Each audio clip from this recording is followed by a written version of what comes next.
vendo, youtuber, desculpe aí, mas hoje eu tô ensinando vocês como gravar a tela do seu celular, como eu estou gravando aqui. Boletim, deixa um like, favorito aí. Esse é meu primeiro vídeo no YouTube, meu primeiro vídeo mesmo. Deixa um like pra me continuar, tá? Mas bora lá para o primeiro passo, para vocês baixarem o app para vocês gravarem a tela. Não precisa de entrar lá no Google Play.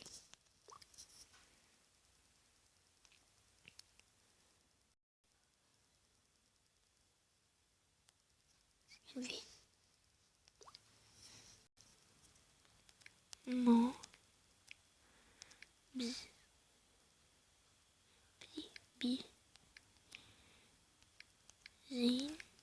Mobzinho.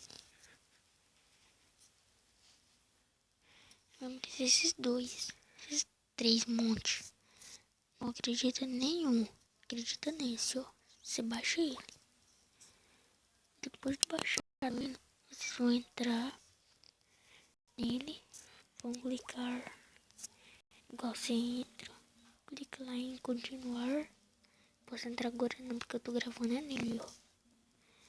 Aí, só isso.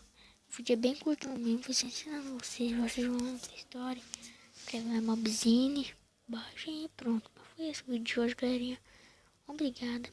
Valeu por ter visto esse vídeo. Deixa um like aí, um joinha, inscreva-se no canal. Obrigada.